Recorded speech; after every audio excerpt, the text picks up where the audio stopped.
मध्य प्रदेश विधानसभा चुनाव में बीजेपी केंद्रीय मंत्री ज्योतिरादित्य सिंधिया को भी चुनावी मैदान में उतार सकती है।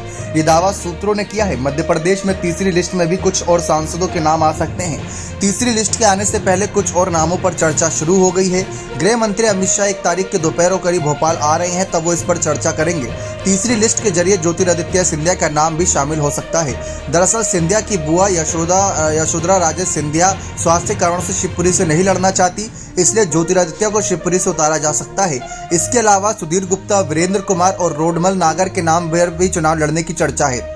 बता दें कि मध्य प्रदेश विधानसभा चुनाव के लिए भाजपा द्वारा 3 मंत्रियों सहित 7 सांसदों को उम्मीदवार बनाया गया है। दूसरी लिस्ट में पार्टी ने 4 सांसदों क्रमश उदय प्रताप सिंह को गाडरवारा, राकेश सिंह को जबलपुर पश्चिम, गणेश सिंह को सताना और रीति पाठक को सीधी से उम्मीदवार बनाया है। इनमें से ज्यादातर नेता अपनी लोकसभा सीट पर कई बार से जीत दर्ज करते आ रही हैं। उधर इंदौर 1 से बीजेपी के महासचिव कैलाश विजयवर्गीय को बीजेपी ने उम्मीदवार बनाया। बीजेपी ने अपनी दूसरी सूची में केंद्रीय मंत्री नरेंद्र सिंह तोमर, प्रहलाद पटेल और फग्गन सिंह कुलस्ते को भी टिकट दिया।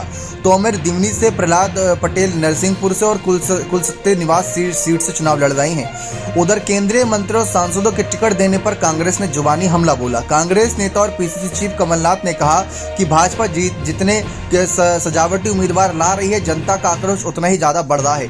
कारण स्पष्ट है, जनता मान रही है कि जो मंत्री चुनाव लड़ेंगे उनका मंत्रालय जो पहले से ही सुप्त है अब और भी निष्क्रिय हो जाएगा, तो फिर जनता के रुके हुए काम कैसे होंगे। इस वजह से आक्रोश बढ़ रहा है।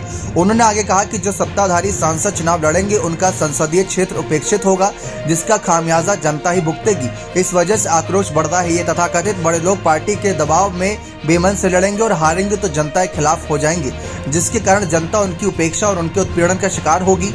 इस वजह से आक्रोश बढ़ता जा रहा है। लेकिन सिंधिया का 2 लिस्ट में नाम सामने न आने के बाद कांग्रेस ने उन पर निशाना साधना शुरू कर दिया था कि सिंधिया पर भरोसा नहीं जता रही है बीजेपी। लेकिन अब सिंधिया को आगे करने का मन बनाया जा रहा है। अब देखना दिलचस्प रहेगा कि सिंधिया को क्या उतारेगी या नहीं, क्योंकि 2023 में अगर मध्य प्रदेश में विधानसभा चुनाव है अंत में, तो 2024 में लोकसभा चुनाव भी, और वहां पर सिंधिया की मौजूदगी काफी अहम रहेगी। बने रहे चैनल के साथ। बहुत बहुत धन्यवाद।